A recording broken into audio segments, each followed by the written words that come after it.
Hi friends, welcome to my Rakshitha channel. இன்றைக்கி நம்ம சேனலில் என்ன பார்க்க போகிறோன்னா இறால் பிரியாணி எப்படி செய்கிறதுன்னு தான் பார்க்க போகிறோம். நான் 1/4 கிலோ அளவுக்கு இறால் எடுத்திருக்கேன். 2 பேருக்கு தான் செய்ய போகிறேன், அதனால் 1/4 கிலோ எடுத்திருக்கேன். நீங்கள் எத்தனை பேருக்கு செய்கிறீங்களோ அதுக்கு ஏற்ற மாதிரி இறால் எடுத்துக்கோங்க.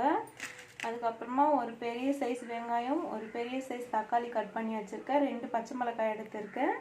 அதுக்கப்புறம் கொஞ்சமாக கருவேப்பிலை, கொஞ்சமாக கொத்தமல்லி, கொஞ்சமாக புதினா எடுத்திருக்கேன்.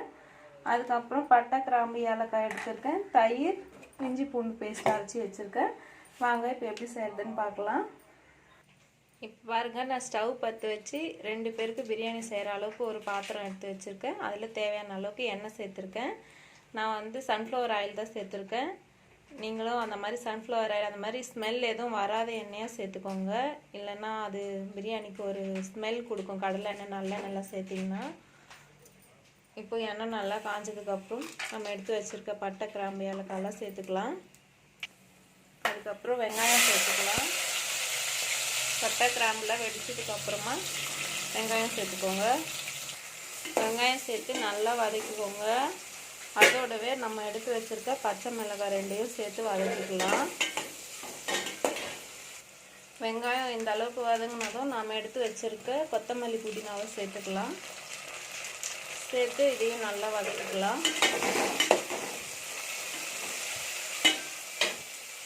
இப்போ பாருங்கள், கொத்தமல்லி, புதினாவும் வதங்கிடுச்சு. இப்போ தக்காளி சேர்த்துக்கலாம். தக்காளி சேர்த்து நல்லா வதக்கிக்கலாம். இப்போ தக்காளி வதங்கும் போது அதுக்கு தேவையான அளவுக்கு உப்பு சேர்த்துக்கலாம். நான் கல் உப்பு தான் சேர்ப்பேன். எப்போவுமே கல் உப்பு தான் சேர்ப்பேன். சால்ட்டை விட கல் உப்பு தான் நல்லது. இப்போ பாருங்கள், தக்காளி வெங்காயம் நல்லா வதங்கிடுச்சு. இப்போ இஞ்சி பூண்டு பேஸ்ட் சேர்த்துக்கலாம். இப்போ பாருங்கள், இஞ்சி பூண்டு பேஸ்ட் சேர்த்ததுக்கப்புறம் சிம்மில் வச்சுருங்க அடுப்பை, இல்லைன்னா அடி பிடிச்சிரும். ஃபர்ஸ்ட்லேயே அடி பிடிச்சிச்சின்னா அதுக்கப்புறம் சாதம் தம் போடும் போதும் அடி பிடிச்சிரும். அதனால் அடி பிடிக்காமல் பார்த்துக்கோங்க.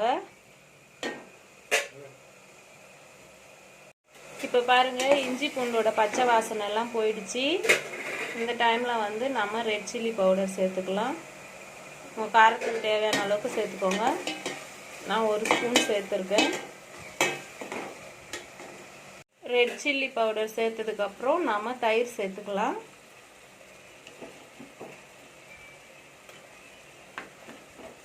நான் ஒரு 3 ஸ்பூன் தயிர் சேர்த்துருக்கேன். தயிர் சேர்த்து நல்லா வதக்கிக்கலாம். அடுப்பு சிம்லேயே தான் இருக்கணும், ரொம்ப ஃபாஸ்ட் பண்ணிடாதீங்க, அடி பிடிச்சிரும். இப்போ பாருங்கள், தயிர்லாம் நல்லா மிக்ஸ் ஆகிடுச்சு. இந்த டைமில் உங்களுக்கு தேவைன்னா பிரியாணி மசாலா சேர்த்துக்கலாம். நான் சேர்க்க போகிறதில்ல, நான் எப்பவுமே சேர்க்க மாட்டேன். இப்போது நான் சுத்தம் பண்ணி வச்சுருக்க இறாவை சேர்த்துக்கிறேன். சேர்த்து நல்லா மிக்ஸ் பண்ணிக்கோங்க. தட்டு போட்டு க்ளோஸ் பண்ணிக்கலாம். இப்போ பாருங்கள் எப்படி இருக்குன்னு.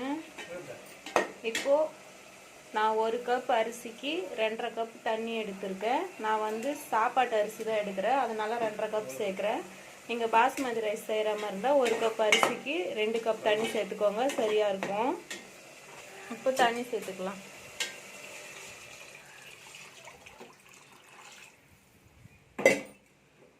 தண்ணி சேர்த்து ஒரு முறை நல்லா மிக்ஸ் பண்ணிவிட்டு தட்டு போட்டு க்ளோஸ் பண்ணிவிடுங்க.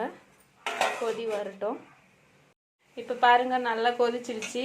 இந்த டைமில் வந்து நீங்கள் உப்பு, காரம் கரெக்டாக இருக்கான்னு பார்த்துக்கோங்க. உப்பு மட்டும் கொஞ்சம் தூக்கலாக இருக்கணும், அப்போ தான் சாதம் நல்லா வேக சொல்ல கரெக்டாக இருக்கும். இல்லைன்னா சப்புன்னு இருக்கும். கரெக்டாக சேர்த்துடாதீங்க, கொஞ்சமாக கறிக்கிற மாதிரி போடுங்க. இப்போ அரிசி சேர்த்துக்கலாம்.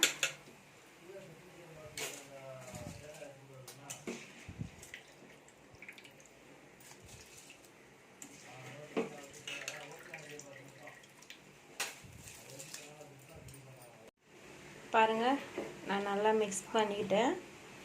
இப்போ தட்டு போட்டு க்ளோஸ் பண்ணிடலாம். இன்னொன்று, உப்பு காரம் பார்க்கும்போது இப்படி மேலேயே எடுத்து பார்த்துடாதீங்க, சப்புன்னு இருக்கும், எதுவுமே தெரியாது. எண்ணெயோட பார்க்காதீங்க. இந்த மாதிரி கலக்கிட்டு இதை எடுத்து ட்ரை பண்ணி பாருங்கள், அப்போ தான் நல்லா தெரியும் காரம், உப்பு எல்லாமே.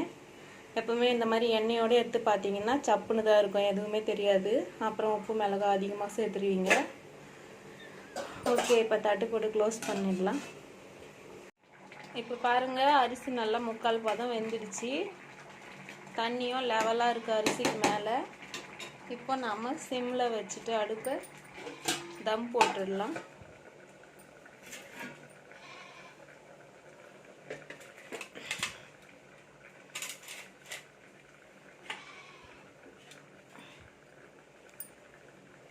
அடுப்பை ஃபுல்லாக சிம்மில் வச்சுருங்க. அவ்வளோதான். இப்போ ஒரு 20 நிமிஷம் இருக்கட்டும், நல்லா தம் ஆகட்டும், பார்க்கலாம். இப்போ பாருங்கள், தம் போட்டு நல்லா 20 நிமிஷம் ஆயிடுச்சு. அரிசிலாம் வெந்துடுச்சான்னு பார்ப்போம். தண்ணிலாம் வத்திடுச்சு. அரிசி வெந்துடுச்சா பார்ப்போம். இங்கே பாருங்கள், நல்லா வெந்துடுச்சு. சாதம் நல்லா வெந்துடுச்சு. நல்லா உதிரி உதிரியாகவும் இருக்குது. அவ்வளோதான் ஃப்ரெண்ட்ஸ், சூப்பரான டேஸ்டான ஒரு இறால் பிரியாணி ரெடி ஆகிடுச்சு. உங்களுக்கு பிடிச்சிருந்தா லைக் பண்ணுங்கள், ஷேர் பண்ணுங்கள், கமெண்ட் பண்ணுங்கள், மறக்காமல் சப்ஸ்கிரைப் பண்ணுங்கள். தேங்க்யூ ஃப்ரெண்ட்ஸ், பாய்.